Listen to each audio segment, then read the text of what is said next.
Bismillahirrahmanirrahim. Assalamualaikum warahmatullahi wabarakatuh.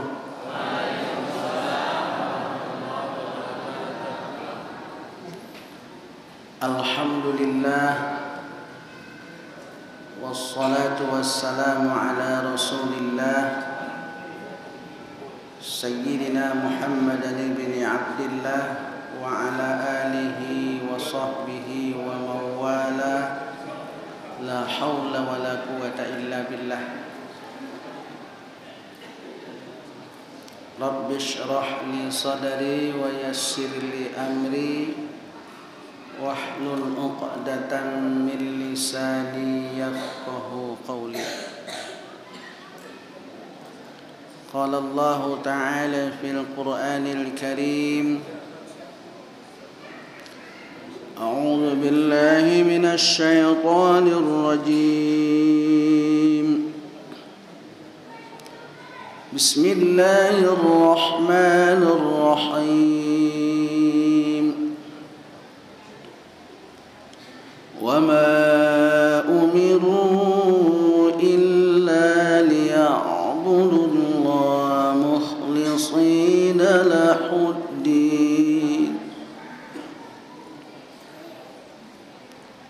hunafa'a wa yuqimus salata wa yu'tuz zakah wa dzalika dinul qayyimah. Shadaqallahul azim. Bapak pengurus masjid beserta perangkat yang kita muliakan, bapak-bapak tokoh masyarakat, alim ulama, ibu-ibu bondokan duang, anak-anak kami, santri peserta pesantren Ramadan, hadirin hadirat jamaah tarawih Masjid Quwwatul Ummah yang dirahmati dan dimuliakan oleh Allah Subhanahu wa taala. Pertama kita bersyukur, alhamdulillah sampai malam hari ini kita semua masih dalam keadaan sehat wal afiat. Ya Bu? Ada yang sakit? Indah sakit hati? Nah, yang paling babayo sakit hati, Pak. Bertanya ke dokter tak dapat ubeknya Pak. Pak dokter, yo ambo sakit minta ubek. Apa sakit? Sakit hati. Tak dapat resepnya Bu. Ya. Alhamdulillah kita masih sehat. Ya. Mudah-mudahan kita bermohon sampai akhir Ramadan dan seterusnya Allah berikan kita kesehatan, kekuatan untuk bisa melaksanakan siam dan melaksanakan qiyamul Ramadan dengan sebaik-baiknya. Amin ya rabbal alamin. Salawat dan salam kita sampaikan kepada junjungan kita, Nabi dan Rasul yang mulia, Nabi kita Muhammad sallallahu alaihi wasallam. Allahumma salli wa sallim wa barik alaihi.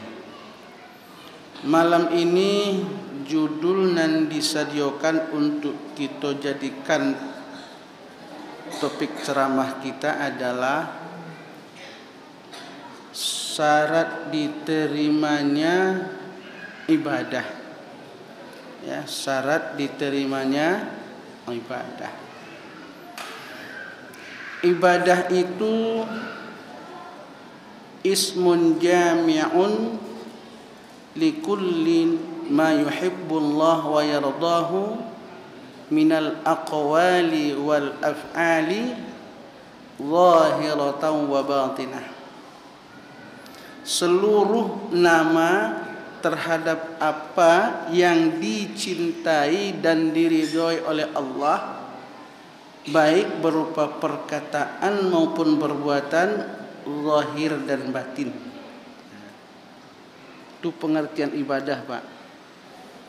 Ya, apa saja perbuatan, perkataan, zahir dan batin yang dicintai dan diridhoi oleh Allah, itu namanya ibadah.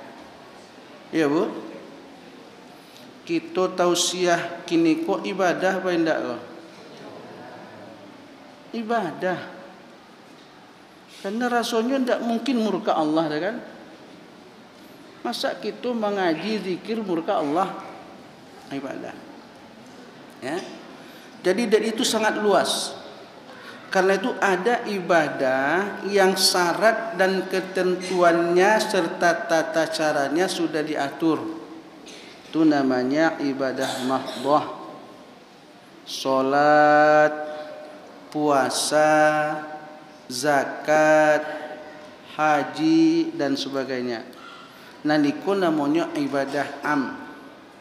Kalau nado syarat-syaratnya ketentuannya dia giah di Allah dah. Ya.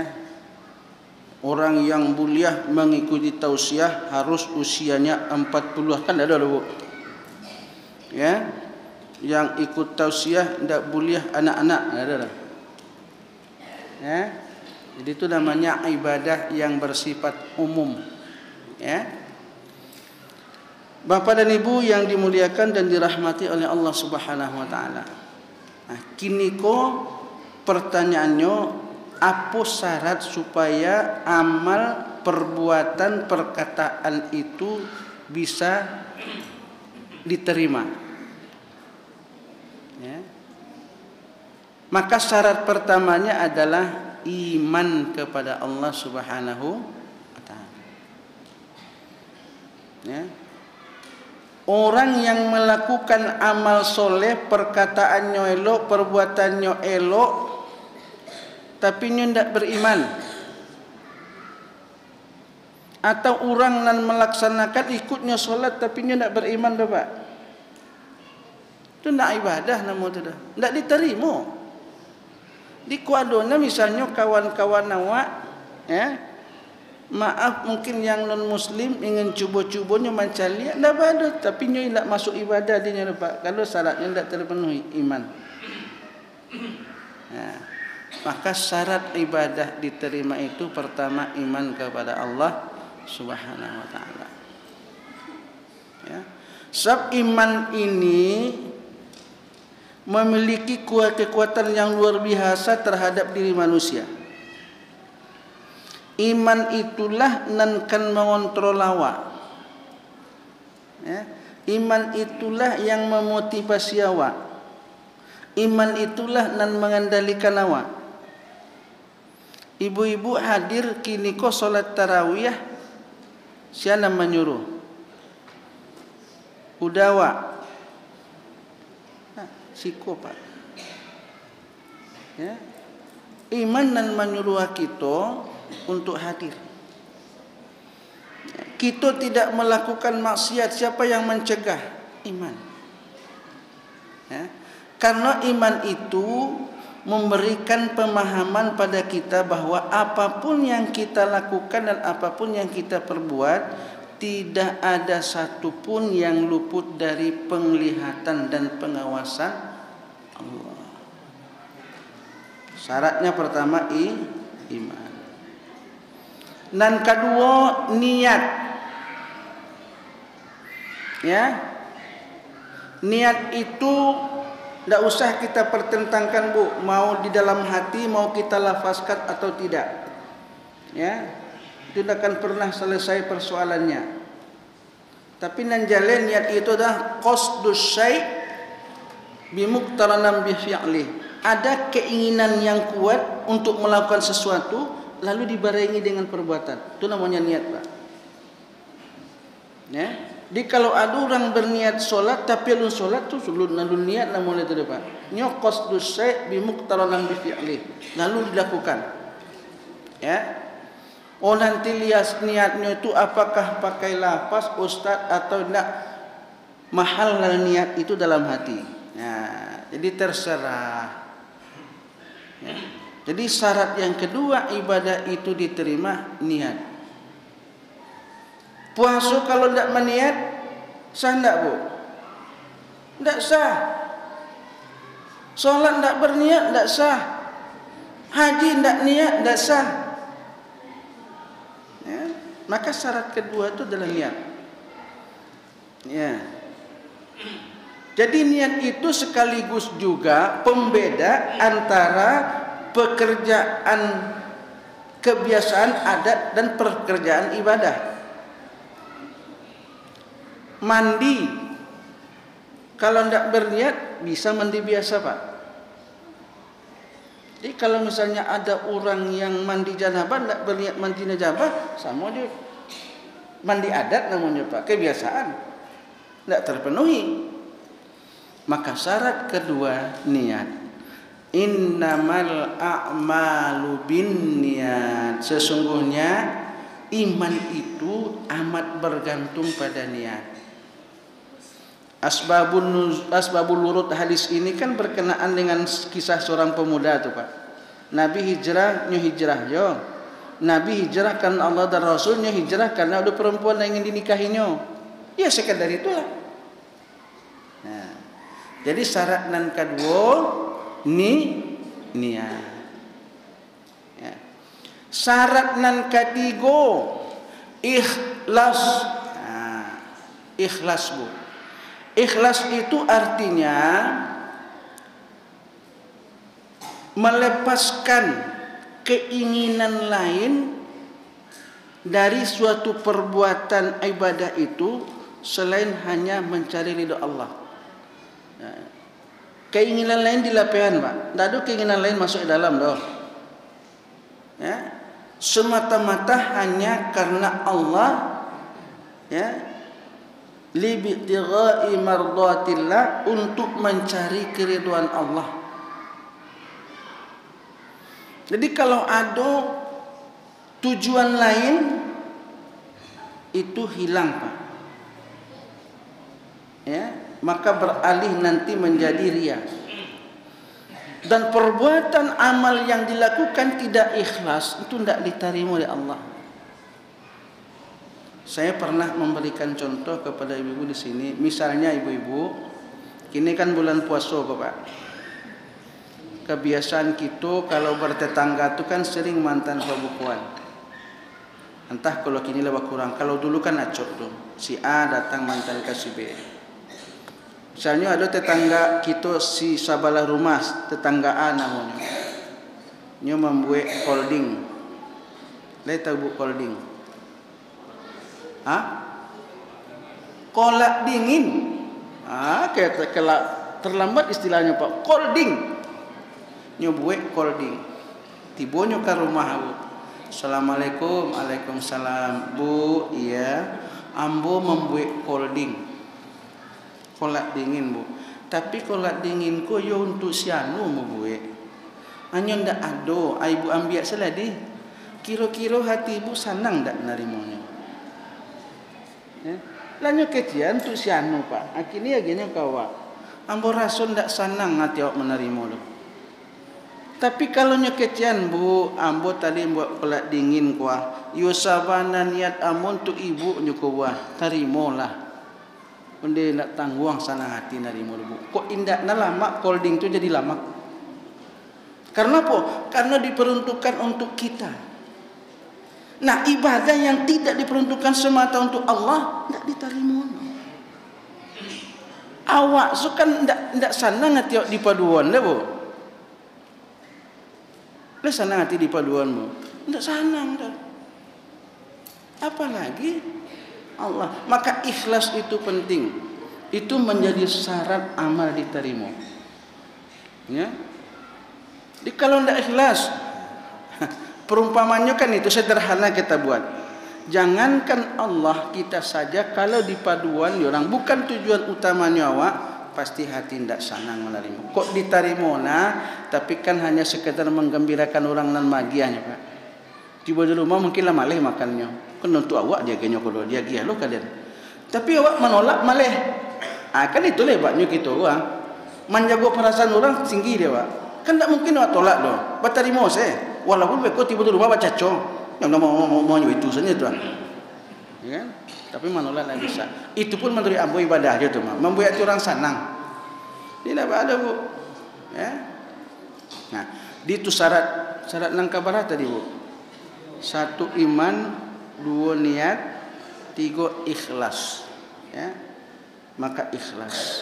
Ya. Apapun perbuatan kita ikhlas. Sekecil apapun ikhlas. Ya. Niat dengan ikhlas itu badakian. Karena itu orang Arab mengatakan rubba amalin saghirin tukbiruhun niyah wa rubba amalin kabirin tusghiruhun niyah. Banyak amal besar nilainya jadi kecil karena niatnya tidak ikhlas. Banyak amal kecil nilainya jadi besar karena niatnya ikhlas. Jadi ibu mana yang tujuan? Seketik tidak ikhlas, banyak ikhlas. Banyak, kan itu hebatnya gitu, banyak ikhlas kan begitu. Itu nang ketiga. Nang kampe syarat amal ditarimo itu adalah sesuai dengan syariat. Muttaba' mengikuti Rasulullah sallallahu alaihi wasallam, tidak bertentangan dengan syariat. Kalau bertentangan dengan syariat maka dia tertolak. Itu yang bahasa orang mengada-ada, Pak. Jadi kalau mengada-ada itu dalam bahasa hadis namanya bid'ah. Kini kita ceramah model kokoa. Itu kan tidak dicontohkan oleh Nabi kudu, Pak. Apalagi sudah bisa menjelang tarawih. Tapi ada enggak sesuatu yang bertentangan dengan syariat? Rasulnya enggak dulu, Pak. Ya kan? Enggak ada yang bertentangan dong. Kita mengaji, zikir, membaca ayat, mempelajari agama, rasanya tidak bertentangan. Maka ini pun bisa kita jadikan ibadah. Tidak bertentangan dengan syariat Allah Subhanahu wa taala. Ya. Karena itu ibu-ibu masak pabukuan ibadah. Ya. Menyiapkan segala macam untuk keperluan keluarga ibadah. Ya. Menyiapkan keperluan suami ibadah. Banyak ibadah yang bisa kita lakukan. Tapi syarat dan pertama tadi dan sampai ketiga penuh ibu. Iman, niat, kalau baca cojo mama menyiapkan tidak masuk adalah. Lapayah dia menjadi kuah din parajuan kuah indak jo bahagia piti. Itu lo nama baca ada jadi ibadah ni. Dan kami tahu kami makan gitu itu ya. Tapi itu menjadi ibadah ya. Jadi Bapak dan Ibu yang dimuliakan oleh Allah Subhanahu wa taala, ibadah mahdhah pun bisa tidak menjadi ibadah. Salat bisa tidak menjadi ibadah. Puasa bisa tidak menjadi ibadah kalau niatnya tidak ikhlas. Jadi makanya puasa tidak jadi ibadah. Salat tidak jadi ibadah kalau kita melakukannya bukan karena Allah. Terpaksa pai salat batu sagan awak sagan dia ya yo tetangga pai awak indak jadi ibadah ya, Pak. Karena niatnya bukan itu. Ya. Maka senantiasa memperbaharui niat. Ya, kita selalu berupaya untuk terus memperbaiki niat, memperbaharui niat. Ya, mudah-mudahan dengan niat itu ibadah-ibadah yang kita lakukan diterima oleh Allah Subhanahu wa taala. Yang jelas Bapak dan Ibu, Allah berfirman dalam Al-Qur'an, "Innal ladzina amanu wa 'amilus shalihat ulaika hum khairul bariyah." Sesungguhnya orang-orang yang beriman dan beramal soleh, mereka itu adalah manusia yang terbaik. Di kita ini insyaallah menjadi manusia yang terbaik. Karena itu wa ma umiru illa liya'budullaha mukhlishina lahuddin. Kita tidak diperintah kecuali menyembah Allah dengan ikhlas. Ya, barangkali Bapak dan Ibu, itu ceramah tausiah singkat kita. Mudah-mudahan bermanfaat untuk ambo menyampaikan, untuk Bapak dan Ibu yang mendengarkan. Sekali lagi, mari kita jadikan ibadah kita sebagai upaya untuk pembinaan dan pembentukan pribadi. Ibadah itu harus berkolerasi dengan perilaku, Pak. Semakin banyak ibadah, semakin tinggi ibadah yang kita lakukan, semakin ikhlas ibadah, maka akan berpengaruh pada perilaku. Jadi kalau ada ibadah yang kita lakukan tidak berkolerasi dengan perilaku, maka ibadah itu yang perlu kita pertanyakan. Kalau solat kita tidak mampu mencegah kita berbuat keji dan mungkar, solat itu yang perlu kita pertanyakan. Apakah caranya sudah betul atau tidak? Yang pasti, apapun yang diperintah Allah pasti mengandung manfaat. Apapun yang dilarang Allah pasti mengandung mudarat. Yakinkan itu. Banyak maaf. Billahi taufiq wal hidayah. Wassalamualaikum warahmatullahi wabarakatuh.